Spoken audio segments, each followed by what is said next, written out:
Boa tarde a todas e a todos. Prazer estar aqui, mais uma live desenvolvida pela Escola do Legislativo, numa parceria com o programa Qualifica, Mandato de Excelência, e uma parceria muito especial com o Conselho de Arquitetura e Urbanismo. Quero dizer para vocês que essa iniciativa da live faz parte de um projeto da Escola do Legislativo que vem desenvolvendo ao longo desse período de pandemia, em que infelizmente fomos acometidos, continuando a trazer a todos vocês a informação e a formação, e hoje trazendo um tema muito importante, né? Um tema da qual estamos trazendo pessoas renomadas, que é sobre a questão dos parques, acessibilidade para os parques para todos. E, para tanto, eu queria, então, já agradecer antecipadamente ao Conselho de Arquitetura e Urbanismo, na pessoa da sua presidente, a Daniela Sarmento, que vai ser a mediadora desse debate. A Daniela, ela é professora da FURB, ela é arquiteta e urbanista e também presidente do Conselho Estadual de Urbanismo, aqui de Santa Catarina.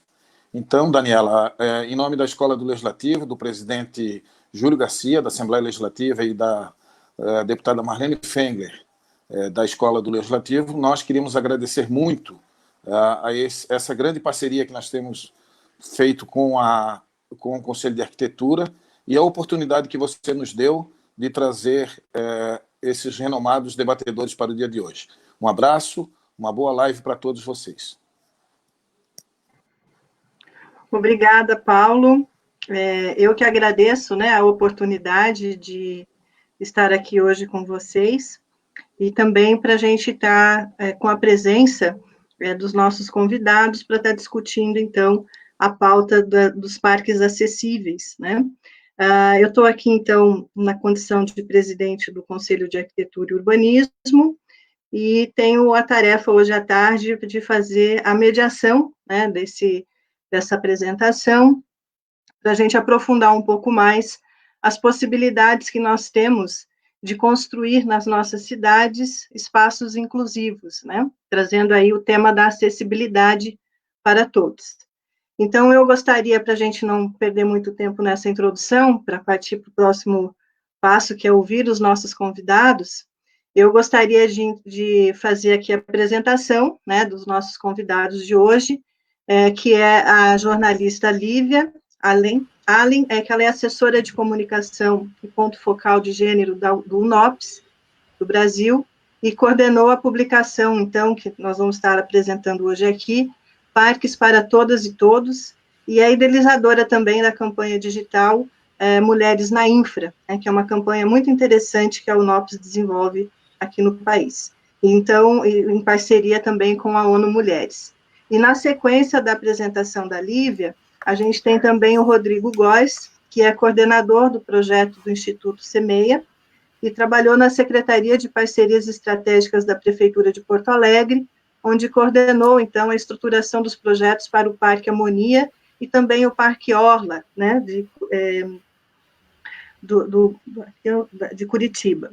Então, a gente passa agora a palavra para a Lívia, que vai trazer, então, essa experiência e todas as possibilidades que a gente tem sobre esse tema dos parques, dos espaços urbanos para as nossas cidades serem mais acessíveis. Lívia, é contigo. Muito obrigada, Daniela. Eu agradeço também à Escola do Legislativo por essa oportunidade de falar um pouco sobre parques para todas e todos. Esse material ele foi desenvolvido pelo UNOPS, que é o organismo da ONU responsável pelas áreas, né, de infraestrutura, compras e gestão de projetos. Em parceria com o Instituto Semeia, que está aqui hoje representado pelo Rodrigo, também em parceria com a ONU Mulheres e o UNAIDS, que são outras agências do Sistema ONU que tratam esse tema da diversidade muito fortemente, que é um tema muito caro para todo o Sistema ONU. Eu acho que a gente pode colocar a apresentação. Tem alguns pontos para que eu vou explicando o que é. Pode passar, por favor. Isso. Então, o primeiro ponto que eu queria ressaltar é que, para quem está nos assistindo, boa tarde para todas e todos. Vocês podem já baixar o guia gratuitamente nesse link que está aí na tela, no site do Instituto Semeia, para quem preferir, é semeia.org.br, e também tem o link direto. Esse material foi lançado há mais ou menos 2 meses, a gente já teve mais de 1.000 downloads, depois eu vou ver se o Rodrigo tem algum número mais atualizado, e a gente espera que ter ainda mais downloads, a gente espera que mais pessoas tenham acesso a isso, porque ele não é um material pronto, é um material que a gente fez para que possa gerar um debate sobre o tema parques urbanos, os parques nas cidades, né, como é o tema que a gente veio para discutir aqui hoje. O Rodrigo vai falar um pouco também o que são parques nas cidades, o que o CEMEIA pensa sobre isso, e também a gente vai falar principalmente como fazer parques melhores para todas e todos. A gente falou que chama sugestões para implementação de parques urbanos com perspectiva de gênero. Então, a gente trabalha em 2 áreas nesse material. A gente trabalha tanto para quem quer fazer um parque novo na cidade, ou para quem quer pegar um parque que já existe, algum gestor ou gestora, e pensar em como fazê-lo melhor para todas as pessoas que vão acessar esse espaço, e como permitir que mais pessoas acessem. Pode passar, por favor. Então, ele é uma ferramenta para inspirar essa construção, como eu dizia antes. E a gente não traz uma solução pronta, a gente não imagina que o gestor ou gestora vai pegar esse guia, vai fazer inteiro como um checklist e vai resolver o problema do parque. Ou vai, de fato, se ele seguir tudo ali, vai garantir que vai ser um parque perfeito para todas as pessoas, todos os públicos que podem ter interesse em participar. O que a gente traz são sugestões e ideias que podem e devem ser adaptadas aos diversos contextos. Então, vou pensar uma cidade, vou entender que bairro é aquele onde esse parque está, o que faz sentido para aquela população que vai frequentar, e a partir daí eu vou usar alguns itens que estão descritos no guia. Esse guia, ele está organizado da seguinte maneira: a gente trouxe, primeiro, alguns conceitos das questões de gênero e diversidade. Por que a gente está trabalhando esse conceito? O que é a interseccionalidade? Então, que é um ponto bastante importante, que a gente fala parques para todas e todos, quem são todos, quem são todas, o que é a interseccionalidade, a gente trata disso na parte introdutória, e depois a gente trata mais ponto a ponto do que o gestor ou a gestora pode fazer, e ele não precisa ser lido do começo ao fim. Ele pode ser lido com uma ideia, por exemplo, de entender melhor os conceitos, depois com uma ideia de aplicar melhor os conceitos, e por fim, ele traz como pensar parques, considerando as parcerias público-privadas, que são hoje uma tendência nesse segmento, e é sobre isso que o Rodrigo vai falar. E a gente espera também que, assim, depois a gente tenha, por exemplo, uma nova versão do guia, ou depois alguns novos cases do Brasil, de parques que utilizaram o guia, porque ele é uma coisa que está aberta para ser construída. Por fim, a gente também traz vários cases internacionais e um case nacional, que é do Parque da Orla do Guaíba, em Porto Alegre. Pode passar, por favor. Esse guia, ele existe muito para dar resposta a 2 dos objetivos do desenvolvimento sustentável, que é da Agenda 2030. O primeiro, que é o objetivo 5, que é a igualdade de gênero, é um objetivo que permeia toda a Agenda 2030. A gente entende que para não deixar ninguém para trás e chegar no desenvolvimento até 2030, é muito importante que a gente garanta a igualdade de gênero. E dentro deles tem um objetivo que fala de cidades e comunidades sustentáveis. E esse objetivo, ele é literalmente o que o guia pretende responder. Eu vou até ler ele aqui. Que até 2030, proporcionar o acesso universal a espaços públicos seguros, inclusivos, acessíveis e verdes, particularmente para mulheres e crianças, pessoas idosas e pessoas com deficiência. Então, o nosso guia, ele quer mostrar aos gestores e gestoras como proporcionar esse acesso universal aos espaços públicos seguros, inclusivos e verdes. E agora, na pandemia, eu acho que a gente está sentindo realmente a importância desse espaço, sentindo falta de frequentar. Então, para o pós-pandemia, seria muito interessante que a gente já conseguisse pensar em parques nesse sentido. Pode passar, por favor.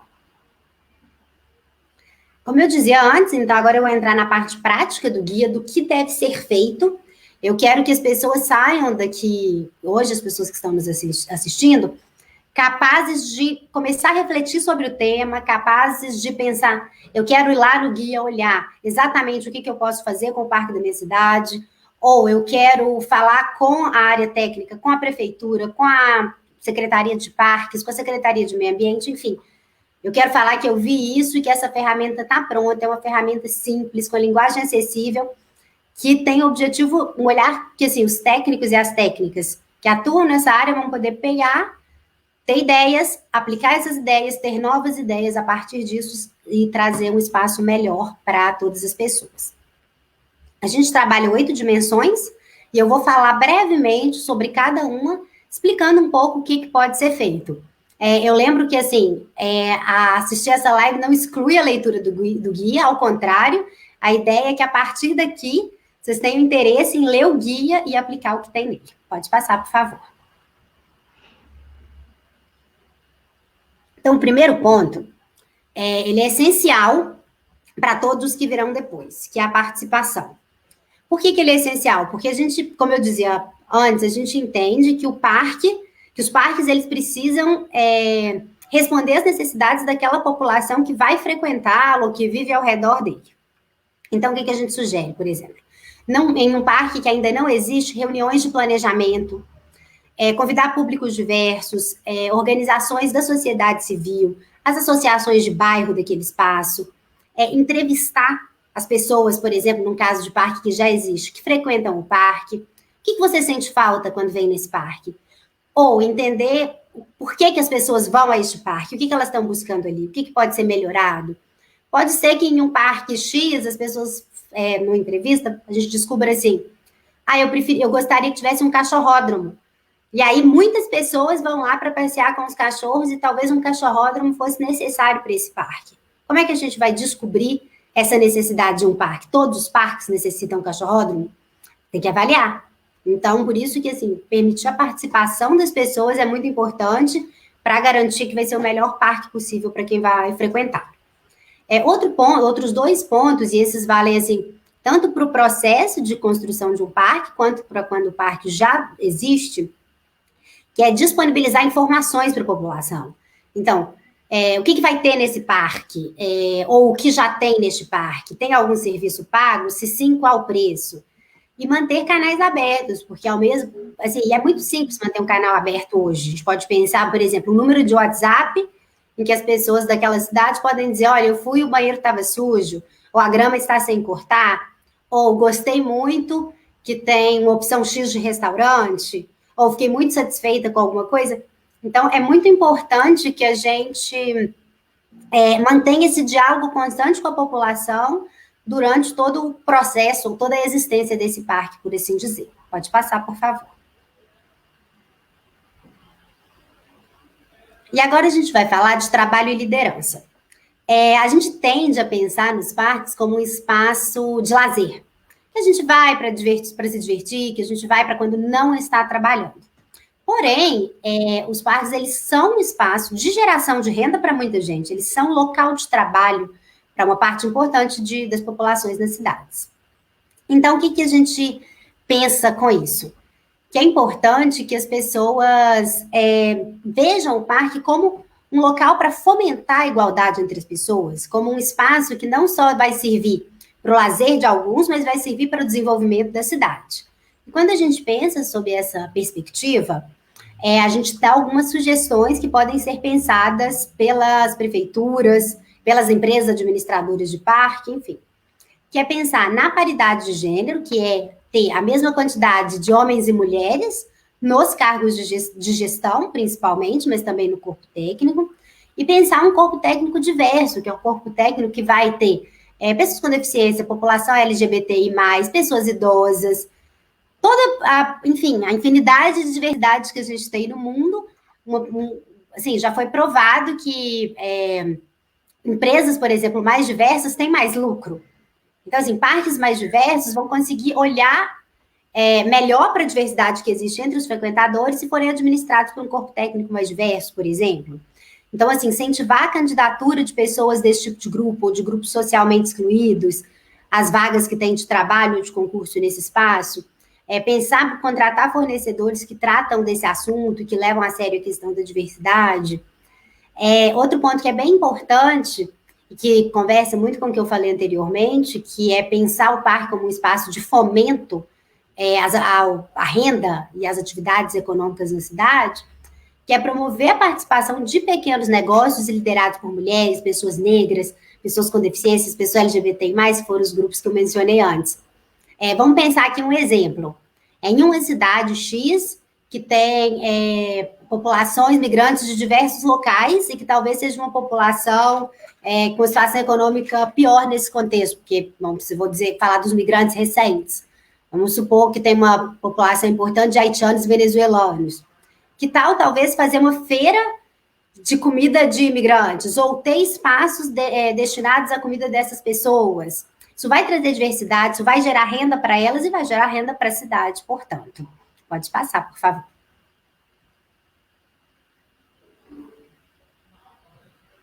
Espaços e equipamentos, é legal muito que a Daniela esteja aqui, porque esse é um tema muito... acaba que tudo é um tema da arquitetura, quando a gente pensa isso, né? Porque a infraestrutura para isso importa muito, mas quando a gente fala espaço e equipamento, a gente está falando justamente do projeto do parque, de projetar espaços que vão se adequar às necessidades daquela população que vai frequentar. Então, a gente pensar, por exemplo, em banheiros de família, que podem ser... escutei uma vez uma pessoa dizendo o seguinte, contando uma história, que ela estava com o filho no shopping, o filho tem 5 anos, e ela não conseguiu... e o filho não queria ir no banheiro feminino, o filho queria ir ao banheiro, mas ela não ia deixar ele sozinho ao banheiro masculino, porque ela acha perigoso, então, e não tinha banheiro de família nesse shopping. Então, ela estava a ponto de ir embora, até que ela encontrou um conhecido, ex-colega de trabalho, e pediu para que levasse a criança ao banheiro. Então, assim, banheiro de família, que pode parecer uma coisa simples, às vezes é essencial para permitir que as famílias frequentem aquele espaço com conforto. Por exemplo, colocar fraldário em ambos os banheiros de homem e de mulher, ou ter um fraldário, ou o fraldário ser no banheiro de família. A gente pensar também em bicicletário, que vai permitir que diferentes pessoas frequentem esse espaço, cheguem a este local. Infraestrutura de trabalho, que era o que eu falava antes. Vamos pensar, no caso de ter uma feira, será que a gente consegue ter um espaço para as pessoas guardarem os seus materiais?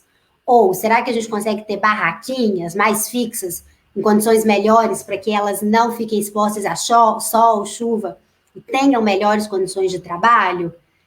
Espaço de sombra é muito importante, porque, assim, por exemplo, pessoas que vão com crianças para brincar em parquinho, eventualmente, vão preferir ficar em espaço de sombra, pessoas idosas, mesmo nos horários de meio-dia, por exemplo, um sol, que meio-dia está completamente, que não tem nenhum espaço de sombra, se as pessoas daquela região quisessem ali almoçar, elas já não vão poder fazer isso.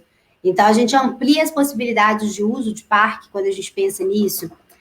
Quando a gente fala de pensar espaços que permitam a diversidade de usos, pode ser um gramado.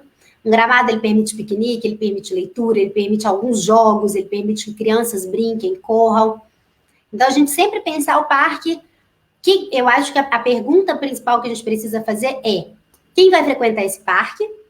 E perguntar para essa pessoa também, não é só algo que deve ser da imaginação de quem está ali pensando o parque, mas uma conversa. O que essas pessoas gostariam que tivesse e o que eu posso proporcionar para garantir um melhor uso desse espaço e um maior uso também. Pode passar, por favor. E a gente fala de serviços. Serviço está bastante conectado com a questão do parque como local de trabalho. Porque o parque também, como eu dizia, volto a repetir, o parque é um espaço de geração de renda para a cidade e para os negócios que estão ali. Mas é importante que a gente, para garantir o acesso a esse parque, que a gente tenha, por exemplo, diferentes faixas de preço de produtos. Porque se só tiver restaurantes caríssimos, por exemplo, aí, por mais que me digam, mas o parque não é pago, qualquer um pode entrar. Mas se a pessoa não conseguir tomar uma água ali, comprar, por exemplo, ou comprar um lanche, isso vai diminuir a permanência dela, ela vai ter que ir embora mais rápido, por exemplo, se ela ficar com fome, ou ela vai ter menos interesse em acessar esse espaço. Então, é importante garantir o acesso real das pessoas, não só o acesso de entrar no parque, mas o acesso de permanecer ali, de consumir ali, se for o caso, porque isso gera renda também para quem estiver envolvido. A gente fala de assegurar a infraestrutura de suporte para empreendimentos de pequeno e médio porte, que é o que eu já falei na questão da infraestrutura, que é o espaço para feira, para guardar material, e também incentivar negócios pequenos, negócios para populações que normalmente são excluídas, principalmente para mulheres, Aí pode ser assim, feira, uma barraquinha na feira. E aí a gente vai deixar para que as mulheres possam vender algum tipo de artesanato, por exemplo, ou a população migrante, se isso fizer sentido para aquela cidade. É sempre avaliando o contexto que a gente pensa nisso. Mas, volto a repetir, lembrar que o parque é um espaço de lazer, mas também de geração de renda. Por favor. Linguagem e representação simbólica, antes de explicar o que é, eu quero contar sobre uma pesquisa que o coletivo Turba, de Porto Alegre, fez, e eu achei os dados muito interessantes. Só um minutinho.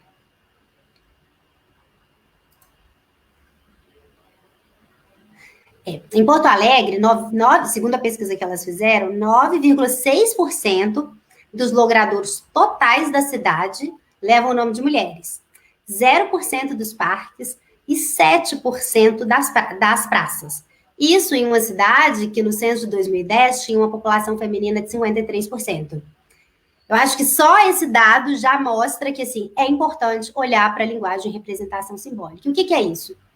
É colocar nome de mulheres, pessoas LGBTI, homens também, mas, assim, a gente já está vendo que tem uma quantidade bastante superior. Então, será que a gente não pode aproveitar esse espaço para isso? Para mudar, para garantir essa igualdade? De pessoas negras, de pessoas que foram importantes para a história daquele lugar. Pode colocar o nome nas praças do parque, em pequenos espaços. Ou a gente pode colocar também status dessas pessoas e contar um pouco da biografia delas, o que elas fizeram para contribuir para aquele espaço. Há um tempo, eu estive no Canadá, em um porto, tinha a história de várias pessoas que construíram, que trabalharam naquele porto, e me chamou muita atenção, porque era um porto bastante antigo, e tinha uma história de uma mulher, que foi a primeira mulher a chegar no cargo mais alto desse posto. Eu me senti identificada. Isso incentiva as pessoas a pensarem, e aí, quando a Daniela comentou, a gente tem a campanha Mulheres na Infra, que é para mostrar para as mulheres que elas podem trabalhar nessa área. Então, vamos pensar, colocar para uma criança negra, se ela chegar em um parque e tiver uma estátua de uma pessoa negra, ela vai se identificar, ela vai se sentir que pertence àquele lugar, ela vai se sentir mais à vontade para frequentar. Então, isso é importante. O mesmo vale para iconografias.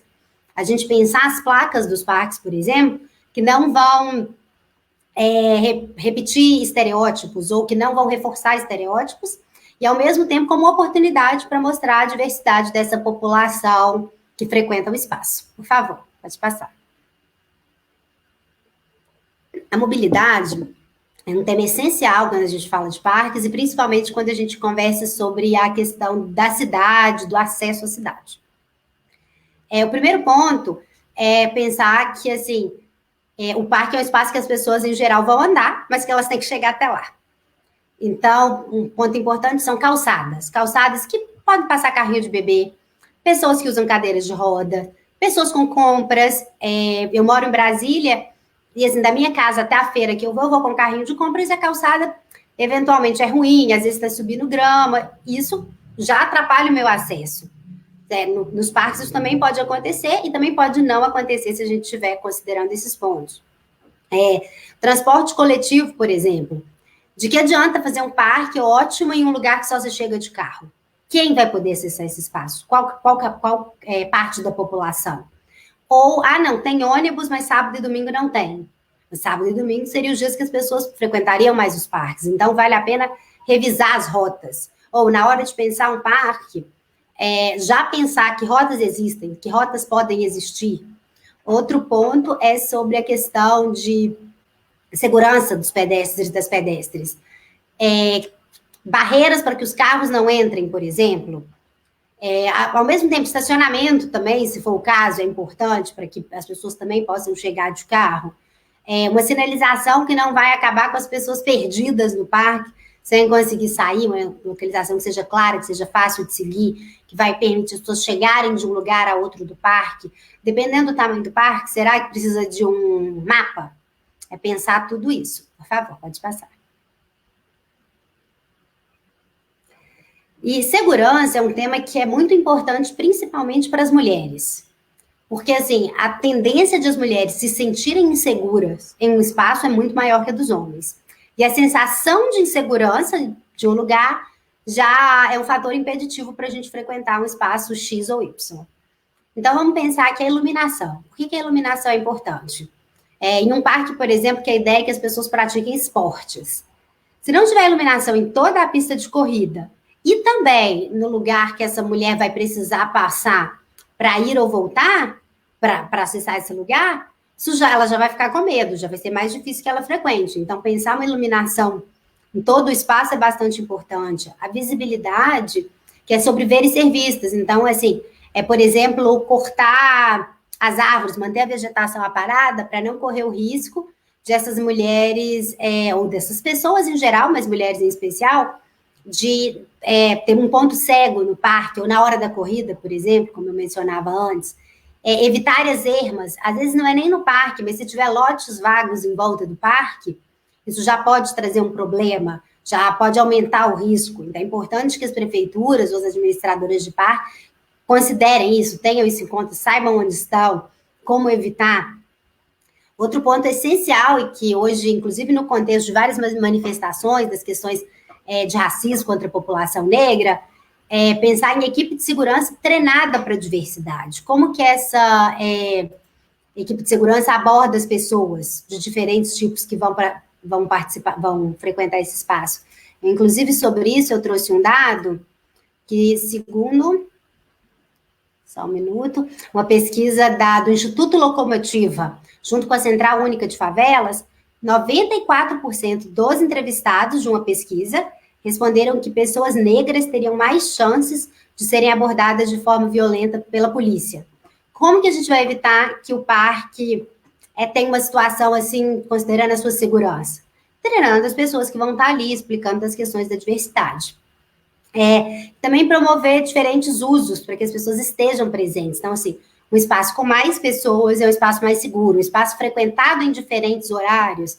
Então, assim, pode ser que vai ter uma faixa de horário que as crianças vão brincar de manhã, mas pode ter uma faixa mais tarde que as pessoas que trabalham vão correr à noite. Então, pensar que o parque ele pode ter muitos usos, uma diversidade deles, considerando os diferentes horários do dia, por exemplo. Pode passar, por favor. E a avaliação, ele é o último item do que a gente pensou, lembrando que isso não finaliza a conversa, e ele é 100% conectado com a questão da participação. Quando a gente pensa a avaliação, a gente pensa que é quase como se fosse uma participação constante. Então, é coletar os dados, informações. Quem está frequentando aquele parque? É homem, é mulher? É negro, é branco? Qual a idade dessas pessoas? O que eles estão fazendo ali? Quais são as atividades? Como eles percebem aquele parque? Como eles percebem os serviços que estão ali? Quem são até as pessoas que não estão frequentando aquele parque? Porque quando eu falei da participação, de ter um canal aberto. Mas esse canal não serve de nada se, assim, as reclamações e as conversas que as pessoas, o que as pessoas enviarem lá, se isso não for avaliado periodicamente, porque é preciso... Então, deixa eu ver aqui, semestral, quantas reclamações eu tive? Eu tive muita reclamação do banheiro, ou eu tive da vegetação? Ou eu tive muitos elogios para os negócios, para as feiras que eu estou fazendo? Ou não, essas feiras não estão funcionando. Então, assim, é o que eu falei, não adianta chegar isso aqui, fazer um checklist, fiz tudo, meu parque está ótimo, acabou. É uma constante que precisa estar sempre sendo revisada. E logo também promover reunião com as pessoas que frequentam. Como a gente promoveu lá atrás, a gente entendeu o que essas pessoas gostariam, como é que está agora? Elas estão atendidas? Algo que possa ser melhorado? Não, está perfeito o parque, que ótimo. Mas ainda assim, é importante manter esse fluxo de avaliação constante, mesmo se uma vez ficou tudo bem. Isso é que vai garantir que todas as pessoas possam seguir acessando o parque e satisfeitas com os serviços e com tudo que elas encontram ali. Agora eu vou agradecer, acabar minha participação, passar para a Daniela ou para o Rodrigo. Ótimo, Lívia, muito obrigada. Esse material ele é muito instigante, né? Porque ele traz uma metodologia, ele ilumina, né? Muitas questões que a gente consegue, seguindo essas orientações, fortalecer o espaço público, a função social do espaço público.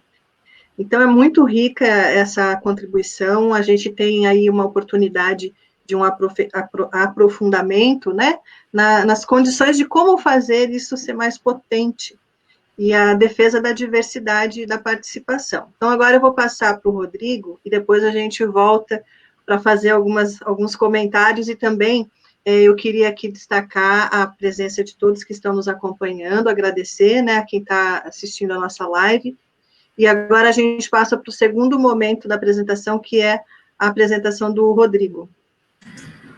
Contigo, Rodrigo. Obrigado, Daniela. Queria começar agradecendo a Escola do Legislativo por esse convite. Para a gente é muito importante estar aqui discutindo esses temas. Agradecer a você, Daniela, também ao Paulo, Jussi e Ieda, que tem nos apoiado. E primeiro, explicar um pouquinho para quem não conhece o Instituto Semeia. O Instituto Semeia é uma organização sem fins lucrativos que se dedica a apoiar governos, a sociedade civil e a iniciativa privada a pensar em formas e novos modelos de gestão para parques tanto urbanos quanto parques naturais. A gente funciona, de certa forma, como um hub, onde a gente coleta, sistematiza e dissemina conhecimentos, e essa iniciativa do guia, ela está inserida dentro desse contexto. Bom, indo para o assunto especificamente, eu sei que esse não é o meu lugar de fala exatamente, mas a gente acredita que esse é um assunto que tem que ser debatido por todos e todas, para que a gente consiga, como sociedade, construir um mundo melhor e mais justo para todo mundo. Eu não estou vendo os slides. Aí, agora sim, obrigado. Bom, hoje eu vou falar um pouquinho de como a gente pode aplicar esse guia num contexto de parcerias com a iniciativa privada, pensando na gestão e, eventualmente, na implementação de espaços públicos. Primeiro, é bom a gente falar um pouquinho sobre o que é uma parceria. Uma parceria, ela nada mais é do que um arranjo, um contrato entre o Estado, entre o poder público e um parceiro privado. Esse parceiro privado pode ser com ou sem fins lucrativos.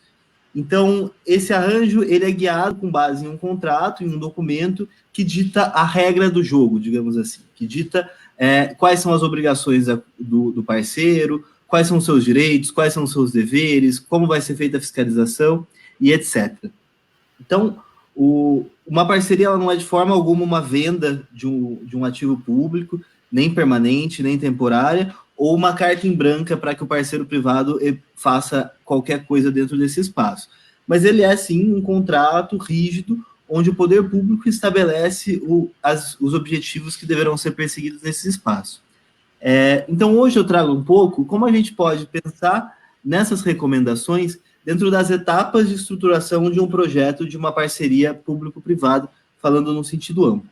Essas oportunidades, a gente separa elas em 4 momentos distintos. O primeiro momento é o momento da pré-avaliação, é o momento em que se reúnem informações, que se começa a estruturar a equipe que vai montar esse projeto.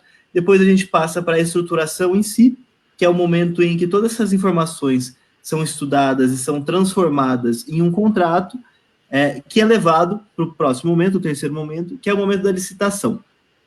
Uma vez contratado, uma vez celebrado esse contrato, a gente passa, então, até a gestão desse instrumento, até a gestão desse contrato.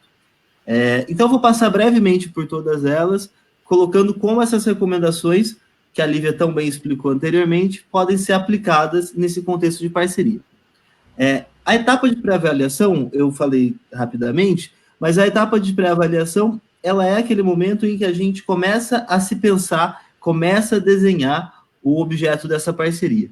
Então, para que isso seja feito da melhor maneira possível, é importante que a gente garanta que na equipe responsável, no time que está trabalhando com esse projeto, exista representatividade também, que existam diversos pontos de vista, diversas experiências, e que todas elas, em conjunto, possam, coletivamente, gerar o melhor resultado para essa estruturação. Nesse momento também é importante que essa equipe e outras equipes do poder público, de outras secretarias, também sejam sensibilizadas quanto ao tema. Então, para que isso seja feito, a gente sugere que possam ser executadas oficinas ou treinamentos, ou mesmo webinars como esse que a gente está aqui participando hoje. Nessa etapa também, é o momento em que a gente mapeia as principais organizações, as principais partes interessadas que lidam com esse tema na região em que o parque está inserido. Esse é um mapeamento muito importante e a gente vai ver nas próximas etapas como que ele constantemente surge, porque um espaço público de qualidade, ele é feito com muitas mãos, né? Ele não é pensado só na infraestrutura, mas ele é pensado também nas pessoas e no seu uso público, e ninguém melhor que as próprias pessoas, representadas por entidades ou diretamente, para participarem desse processo também. Pode passar. Bom, a etapa de estruturação é a etapa mais crucial de todo esse processo, né? Óbvio que cada etapa ela é importante por si só, mas é na etapa de estruturação em que a gente começa a transformar as ideias em coisas mais práticas. Então, é nesse momento em que a gente realiza estudos, em que as informações levantadas elas são analisadas, elas são processadas, ou seja, é o momento em que o poder público pode, dentro desse escopo da parceria, abarcar aquelas políticas públicas que ele quer executada para a área. Então, é um momento crucial, e para que as recomendações elas tenham o maior efeito possível, é importante que sejam realizadas encontros e reuniões com entidades, com aquelas entidades que a gente mapeou na etapa de pré-avaliação, para colher contribuições, para colher ideias, para ter uma sensibilidade maior quanto ao tema, que o grupo de trabalho que está participando do processo ele seja constantemente capacitado também, que a gente olhe para outros projetos no mundo inteiro, no Brasil, para buscar inspirações, para buscar boas práticas, ver como essas boas práticas podem ser aplicadas no nosso contexto específico. O guia, ele traz alguns elementos, ele traz alguns exemplos de situações em que a gente pode se espelhar e tentar aplicar aqui no Brasil também. Nessa etapa, se possível, é muito interessante que a gente tenha a realização de estudos especificamente direcionados para esse tema. Então, existem consultores extremamente qualificados que podem olhar para o projeto, que podem olhar para as intenções do poder público para aquele espaço público e pensar em quais mecanismos são mais adaptáveis, em quais políticas públicas são as mais desejadas para aquele espaço. E, portanto, é nesse momento em que você começa a incluir esses dispositivos, começa a incluir essas políticas públicas dentro do contrato.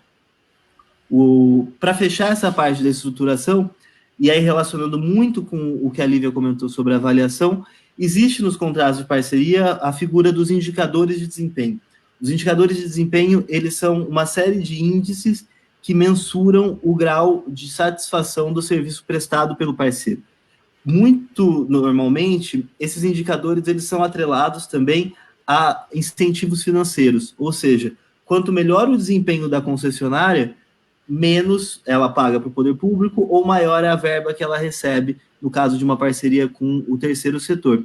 Então, quando a gente pensa nesses indicadores, vão entrar os indicadores mais tradicionais, digamos assim, como limpeza, como a sensação de segurança, etc., mas a gente também pode olhar para o tema que a gente está tratando e incluir indicadores específicos quanto a isso, né? A Lívia comentou, por exemplo, da geração de renda nesses espaços. Um indicador que pode fazer sentido é olhar para quais ações a concessionária ou o parceiro vem tomando nesse espaço público para promover a geração de renda para os grupos vulneráveis. Então, obviamente, tem que se tomar cuidado com todos esses indicadores, com todos os encargos que são alocados, porque isso gera um peso, gera um certo desequilíbrio contratual. Então, a gente tem que equilibrar esse contrato para que ele seja um contrato que seja interessante para o poder público, que consiga abarcar suas políticas públicas, que ele faça sentido também para o parceiro, porque a gente precisa de um parceiro para colocar tudo isso em prática, e, obviamente, que ele faça sentido para a sociedade. Uma vez estruturado todo o processo, o resultado final, digamos assim, são os documentos editalícios, né? O edital, o contrato, o caderno de encargos, um termo de referência, enfim. Nesse momento, quando esses documentos eles já estão preparados, é a hora de levar os documentos em si para a rua, é a hora de debater junto com as partes interessadas e com a sociedade como um todo, com as empresas, debater esse resultado que se chegou. Obviamente que a etapa de debate e de discussões não se restringe à etapa de licitação. Como a gente viu nas outras etapas, é sempre importante a gente manter o diálogo, manter o canal aberto para ir colhendo contribuições e melhorando o projeto. Mas nessa etapa, digamos assim, é a etapa formal realizar essas consultas. Então, é importante que a gente promova a participação dos grupos interessados, aqueles grupos que a gente comentou lá na fase de pré-avaliação, promova a participação desses grupos nas consultas, nas audiências públicas, e também, obviamente, analise todas essas contribuições recebidas e otimize e aprimore os documentos do projeto. Por fim, a última etapa, no próximo slide, ela é a etapa da gestão contratual.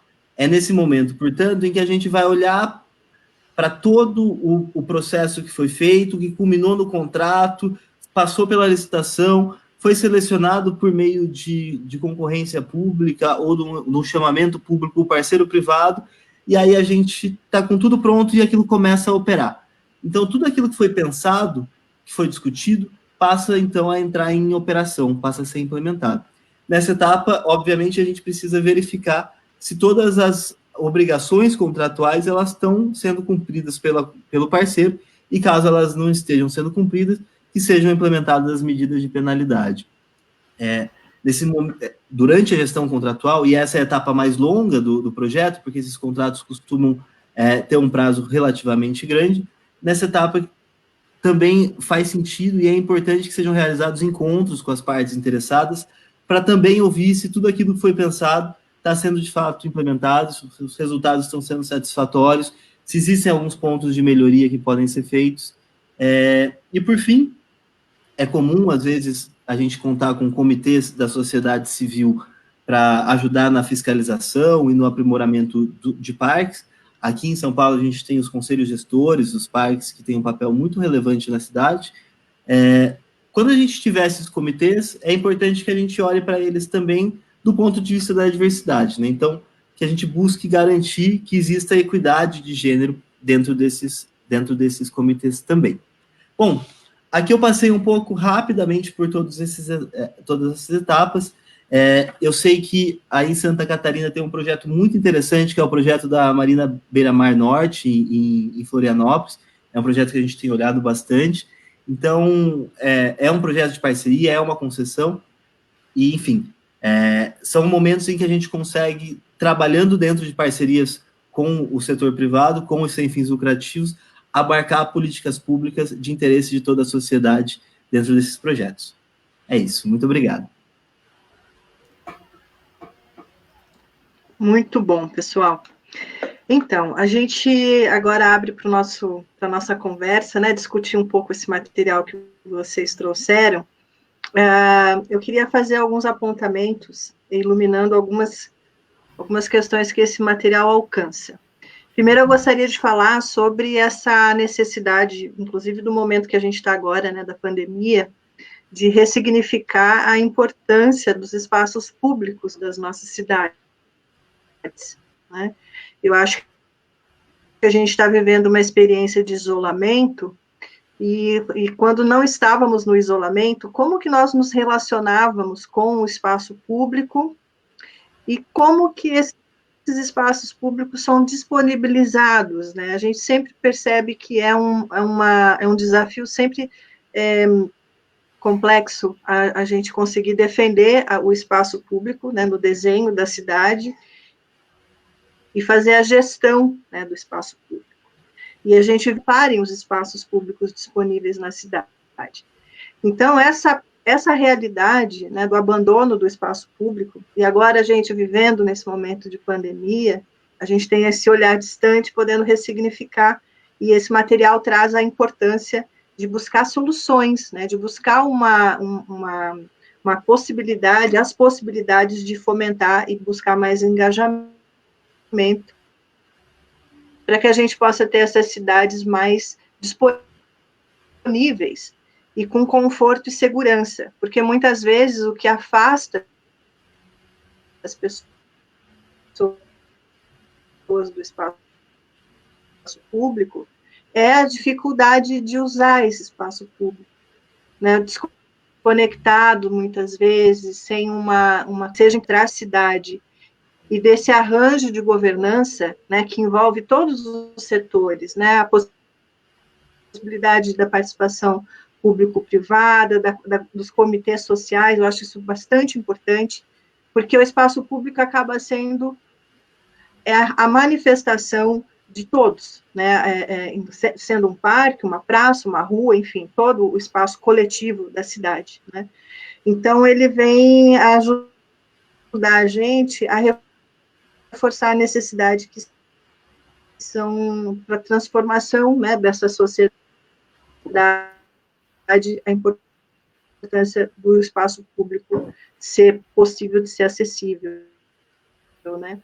Então, isso é muito importante, e também trazer que antes tem um problema, a gente tem dificuldades de estar gerindo esses espaços, mas esse manual, ele traz para nós, não, como a Lívia falou no início, não se acaba, ele não se limita apenas na cartilha, mas ele provoca alguns roteiros possíveis, né, e já experimentados, e isso traz segurança, né, então é uma possibilidade aí de capacitação para os técnicos, e também eu queria destacar que esse material é muito importante para a sociedade, né, para esses comitês de governança, para os conselhos da cidade, é um material muito rico de capacitação e de argumentação também, porque quando vocês trazem essas possibilidades metodológicas, iluminando a importância da diversidade, é importante a gente perceber que é na diversidade que a gente consegue atender a diversidade traz para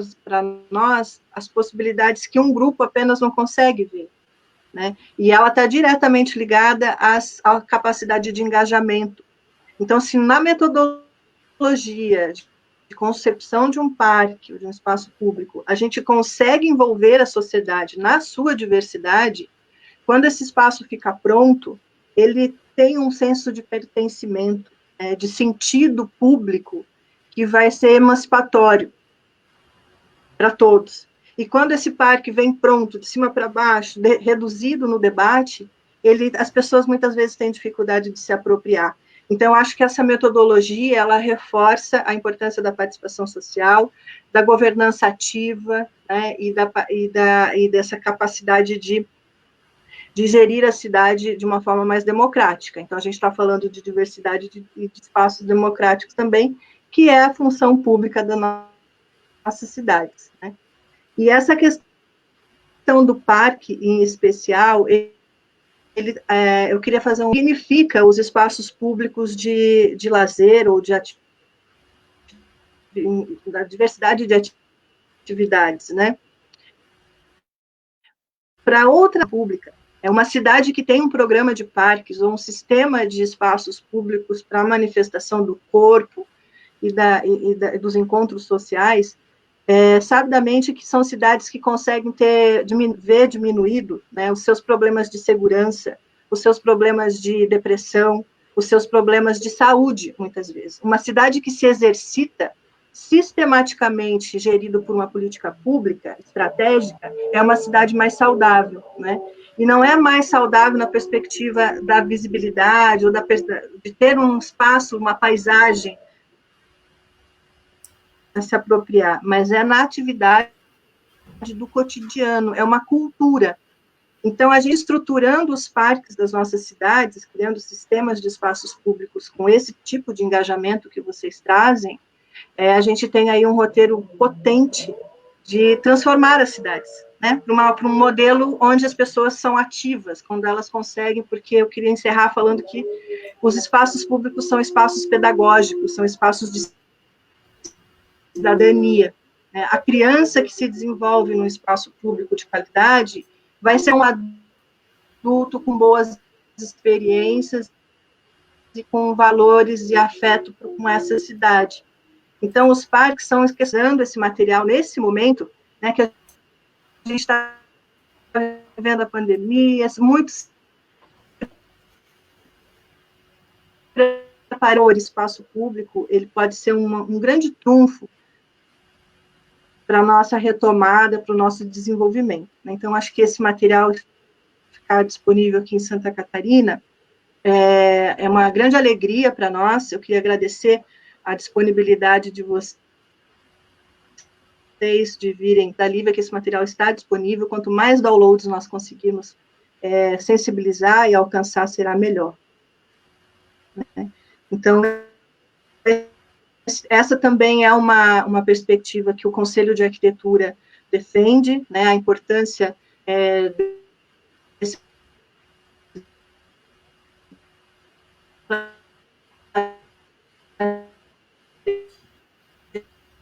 planejamento urbano pautado na Agenda 2030, que defende uma cidade mais sustentável, uma cidade mais segura para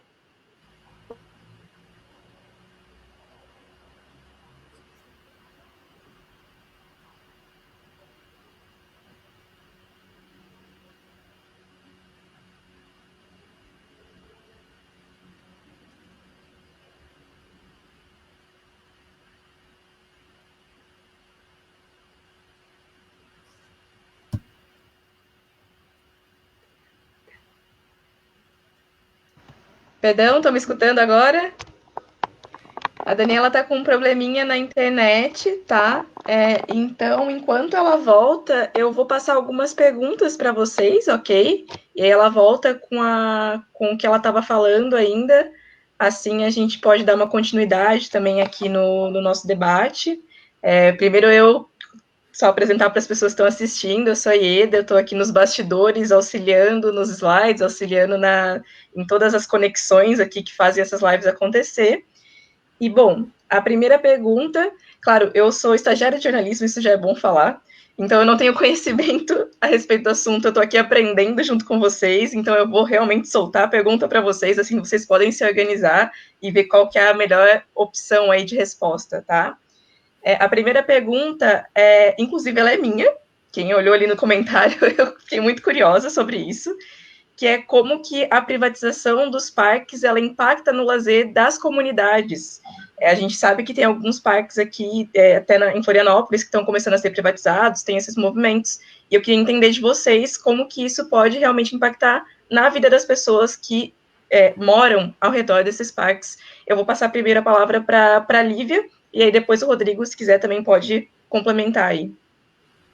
Tá ótimo. Eu acho que o Rodrigo vai ser a melhor pessoa para explicar, Ieda, mas eu acho que o ponto inicial é que a gente não está falando de privatização. A gente está falando de parceria público-privada e, assim, vou entrar numa área que não é tão minha, mas que eu aprendi ao longo desse processo, vou deixar o Rodrigo, de fato, dar a resposta, mas que quando a gente pensa uma PPP, o tema, que é a parceria público-privada, né, o tema central é preciso que o organismo público que quer fazer essa PPP, né, seja a prefeitura, o governo, o estado, o que for, que ele considere, que ele tenha, como é que eu explico? Que ele explique direitinho no contrato o que ele quer e o que ele espera desse parceiro privado. Então, um ponto, por exemplo, seria não cobrar a entrada em parques, e aí isso fica acertado, não prejudica o acesso. Outro ponto que pode entrar nesse contrato, como eu disse, foi diferentes faixas de preços nos serviços que vão ser oferecidos. Mas eu vou deixar o Rodrigo, de fato, explicar detalhadamente, porque essa segunda parte do guia, ela exatamente tem como objetivo garantir que num parque que é viabilizado via contrato de PPP, não haja perda do acesso. Ao contrário, que esse acesso seja potencializado. Por favor, Rodrigo. Legal.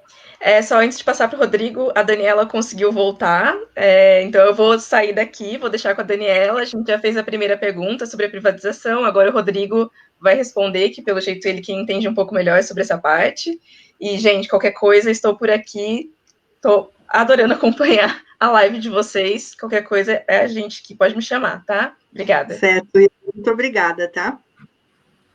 Obrigado. Acho que a Lívia comentou muito corretamente, e a gente tem que começar diferenciando o que é uma privatização e o que é uma parceria. Privatização é quando o Estado, o governo, ele vende um ativo. Então, ele deixa de ter propriedade sobre aquele ativo. É o que aconteceu, por exemplo, com as empresas de telefonia, né, que se vendeu a Telebrás e etc. Vendeu. Terminado o processo, o governo não é mais dono daquilo, aquilo é um ativo privado e o privado pode fazer mais ou menos aquilo que bem entender, respeitada a legislação, né? Quando a gente fala de parceria, é diferente.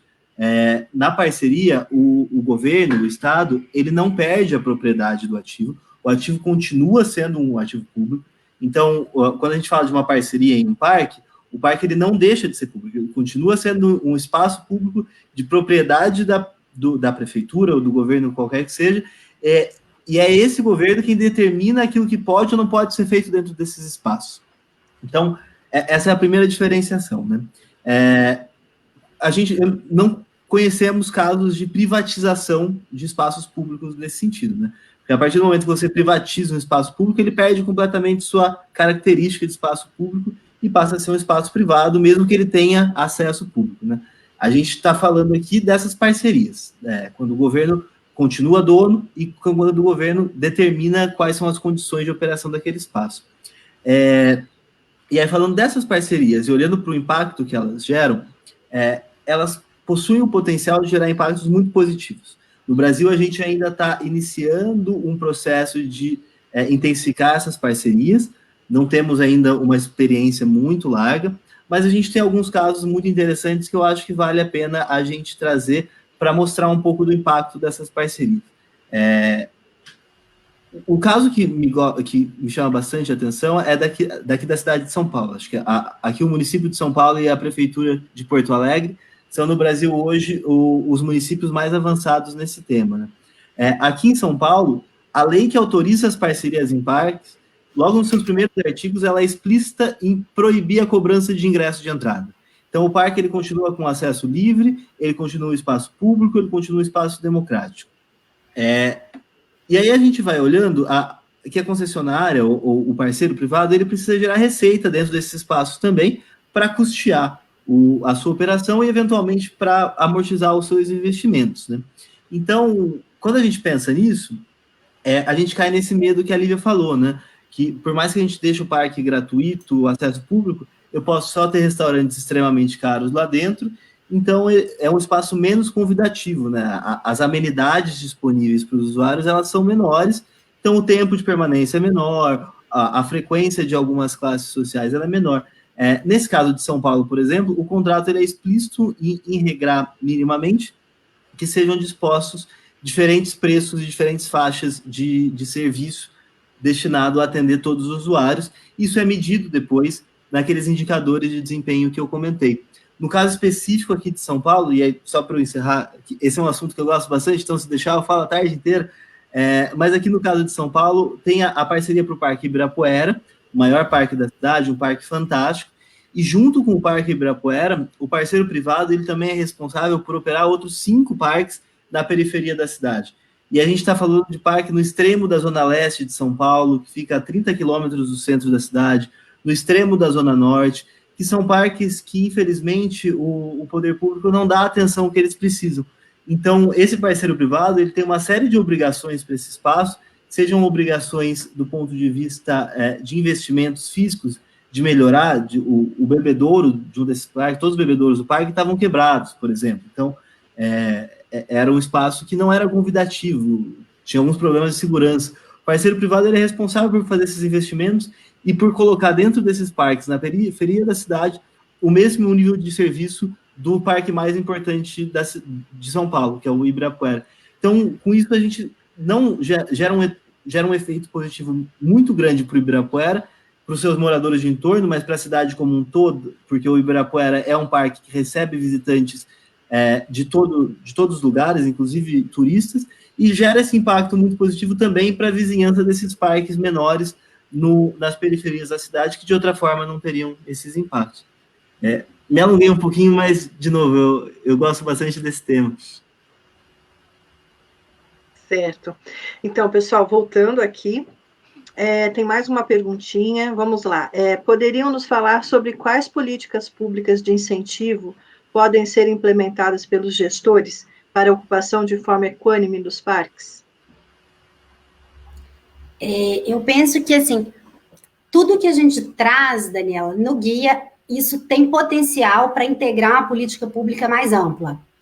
E, assim, e mais do que o que a gente traz, né? Porque aí, quando a gente vai pensar a política pública nesse sentido, eu penso que precisa pensar a cidade como um todo.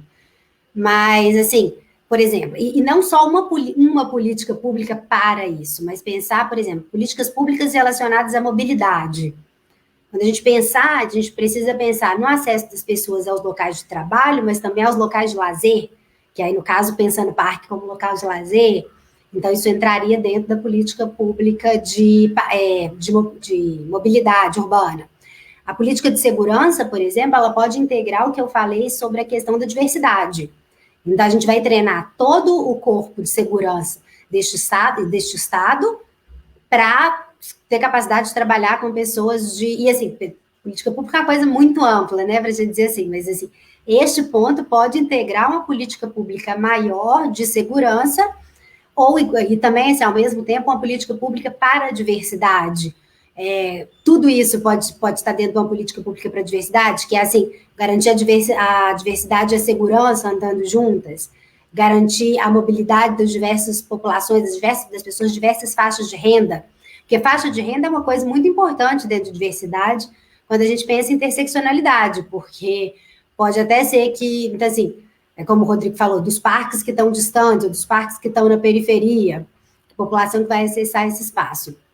Então, eu penso que é importante pensar, assim, eu estou segura de que é importante pensar as políticas públicas à luz da diversidade, porque se as políticas públicas, elas também devem ser para todas e todos, elas devem ser um instrumento, não para reforçar estereótipos, mas para ampliar a igualdade entre as pessoas. Então, eu penso que, assim, a gente não pensou o guia, inicialmente, para ser um guia para políticas públicas, mas eu estou certa de que, assim, pessoas que vão fazer políticas públicas podem se aproveitar muito do conteúdo, inclusive porque, assim, a gente traz cases de cidades, a gente traz, por exemplo, agora eu não me recordo bem, mas tem um case de orçamento participativo, então, assim, já era uma coisa maior, mais relacionada à política pública. Como é que eles pensaram todo o orçamento daquele lugar, considerando a perspectiva de gênero, por exemplo? Então, eu sugiro muito que, assim, pessoas interessadas em políticas públicas usem o guia como para ter ideias do que pode ser feito em políticas públicas. E eu vou dar agora um outro exemplo também, bem rápido, que é a questão de pensar também, assim, a questão das leis. A gente pode pensar, por exemplo, em uma cidade fazer uma lei que vai obrigar a ter uma quantidade X de nomes de mulheres, de nomes de pessoas negras nos logradouros. E isso ser uma lei que está dentro de uma política maior de diversidade nessa cidade. E aí é uma coisa que o guia traz, que é incentivar esses nomes. Fica aí minha sugestão e meu convite para pensar o guia para que ele integre, que as sugestões ali propostas integrem políticas públicas. Muito bom. Rodrigo, queres complementar alguma parte dessa pergunta? Eu vou ser bem breve aqui, que eu acho que a gente já está avançado no tempo, mas ainda pensando em exemplos mais práticos, para a gente mostrar como que isso pode ser aplicado na vida real, no contrato do Ibirapuera, e que foi também refletido lá em Porto Alegre, quando a gente fala da segurança, aqui em São Paulo, os parques eles contam com vigilância privada terceirizada pela prefeitura, né? São os vigilantes todos de preto, com coturno, uma coisa meio militar, um cacetete pendurado no cinto. Então, esse contrato, ele trata a vigilância de uma maneira muito mais dissuasiva do que repressiva. Então, isso é extremamente importante quando a gente fala de diversidade, das pessoas se sentirem bem nesse espaço, porque os vigilantes, eles têm que trabalhar de uma maneira em conjunto com a sociedade, né? Em conjunto com os visitantes. A gente costuma falar, a arma do vigilante tem que ser um apito e não um cacetete. Então, para apitar para a pessoa que está subindo na árvore, que está fazendo alguma coisa nesse sentido. Então, essa é uma forma de abarcar dentro uma política pública também do que a gente quer para esse espaço, do que a gente quer para os serviços oferecidos, que é muito interessante. Eu vou fazer a próxima pergunta rapidinho aqui. Eu acho que tem um modelo de entender tanto a diversidade como o espaço público como um tema transversal, né, para essa articulação entre as políticas públicas. E aí, nessa perspectiva que vocês estão trazendo, eu vou fazer a próxima pergunta, que faz a seguinte provocação. Como vocês veem a possibilidade de utilizar um indicativo relacionando o uso do espaço público com a qualidade de vida da população através dos índices de saúde dos municípios?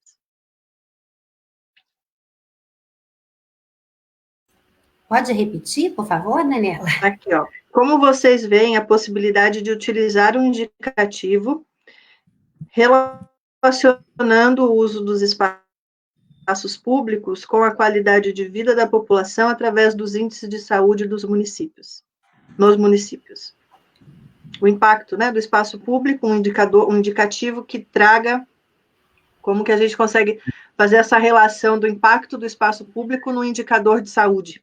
Qual a relação do espaço público e o impacto na saúde das pessoas? Acho que quando a gente pensa nos indicadores de desempenho, e aí pensando um pouco no que a gente falou durante a apresentação, eles são indicadores que medem o desempenho do parceiro privado. Então, a gente tem que tomar bastante cuidado quando pensa nesses indicadores, para que eles não extrapolem para medir eventuais aspectos em que o parceiro privado não tenha muita gestão sobre aquilo que está sendo executado, né? Então, os parques, eles geram um benefício para o seu entorno fantástico, né? Reduzem ilha de calor, diminuem os níveis de estresse da população. Tem estudos que mostram que a qualidade respiratória das pessoas que moram perto de um determinado raio de uma área verde é muito melhor das que não moram. Então, todos esses são impactos muito positivos da gente ter parques muito bem geridos e muito bem cuidados dentro da malha urbana, né? Mas, e aí indo mais diretamente para a pergunta, é muito difícil da gente atrelar o resultado de impacto de saúde pública, por exemplo, dentro desse contexto da parceria, porque existem diversos fatores que influenciam na saúde pública, e mesmo aqueles voltados para os parques, né? Então, eu comentei, por exemplo, que as pessoas que moram no entorno do parque têm melhores condições de saúde. De repente, o parque está super bem cuidado, aumentou o número de árvores, é um espaço muito positivo, mas nessa cidade em específico, o número de carros aumentou vertiginosamente e os poluentes também se agravaram e piorou a qualidade da respiração da população. Então, nesse cenário, o indicador, ele perde um pouco o propósito, porque eu não consigo mais capturar se o meu parceiro está, de fato, executando ou não bem aquela política pública que eu espero. Não sei se responde muito, mas pelo que eu entendi da pergunta, eu imagino que seja algo nesse sentido. Sim. Desculpa. Eu concordo com o Rodrigo, e assim, a gente não, volto a dizer, a gente não pensou o guia de uma maneira ampla para políticas públicas, a gente pensou ele com um recorte muito específico. Então, quando a gente pensou a relação entre parque e indicador, a nossa ideia foi parque e indicador em um contexto de parceria público-privada. Mas, assim, se a cidade entender, pensar uma política pública mais ampla, e entender que parque vai fazer parte dessa política pública de saúde, por exemplo, eu acho que vale considerar esse ponto, mas considerando o que o Rodrigo colocou. Não necessariamente a relação é tão direta. Assim, a relação é direta, sim, mas há outros fatores que se relacionam. Então, a gente não poderia pensar apenas nisso. Assim, com certeza, se melhorar os parques, vai melhorar. Às vezes, vai ter que melhorar mais coisa dentro dessa cidade para a gente ter resultado. Perfeito. E isso vai muito do propósito da parceria, né? Porque o poder público também gera os seus dados, e ele, na parceria, ele tem que dizer quais são os indicadores que interessam naquela determinada ação, né? Isso é bastante interessante quando vai modelar a possibilidade da parceria, nessa perspectiva que vocês trouxeram, de olhar isso tudo de forma transversal, e todas as relações que essas políticas públicas podem ter, esse mapeamento dos indicadores e onde se quer chegar com isso, né? O poder público precisa ter muito claro o que ele quer com essa parceria também. E qual é o propósito dele, assim como a comitê social, enfim, é aí que se dá toda essa possibilidade de poder ter esses indicadores interrelacionados, né?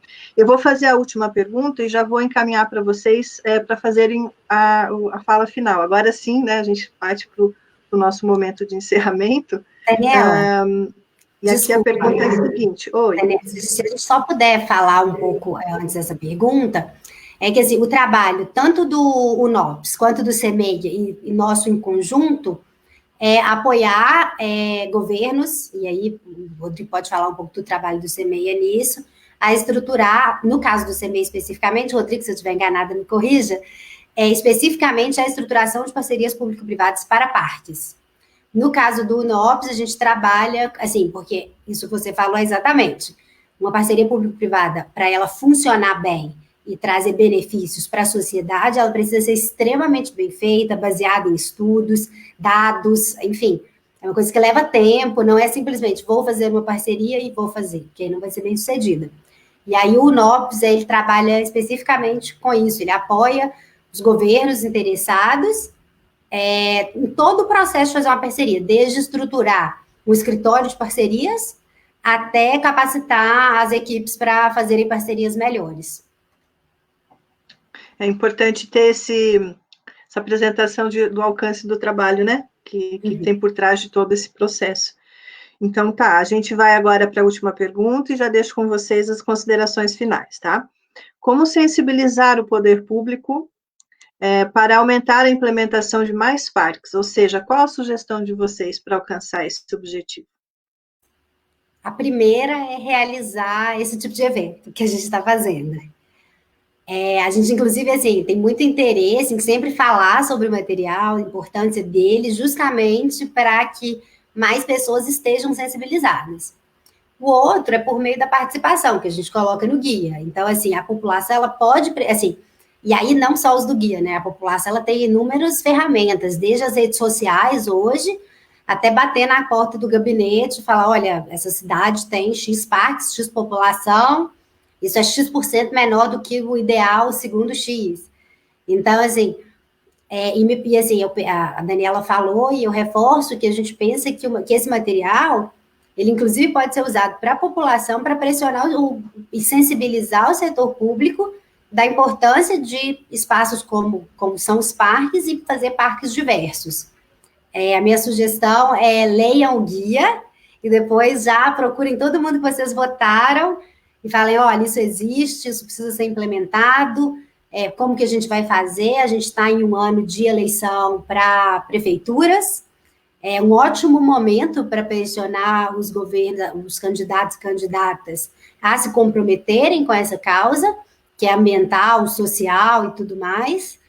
E, então, assim, propor, inclusive para os pré-candidatos, para os candidatos, já nesse momento de eleição, colocar que parque é uma questão importante, que parque diverso é uma prioridade e que, por exemplo, vão votar em quem tiver essa pauta. Fica aí, eu espero ter muitos resultados para o ano que vem dessa sensibilização.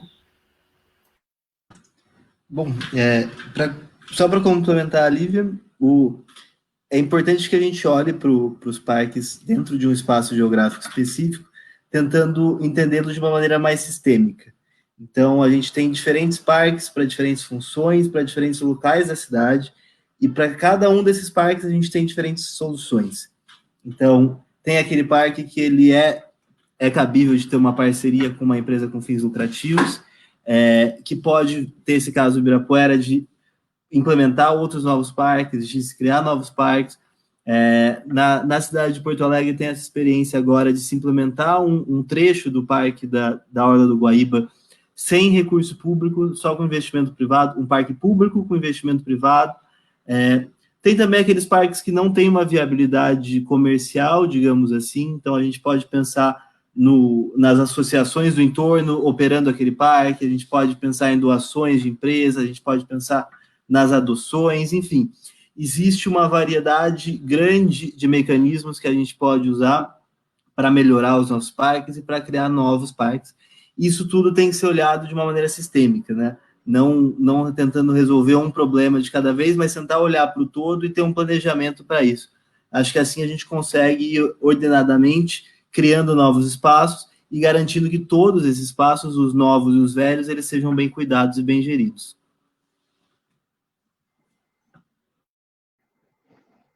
Muito bom.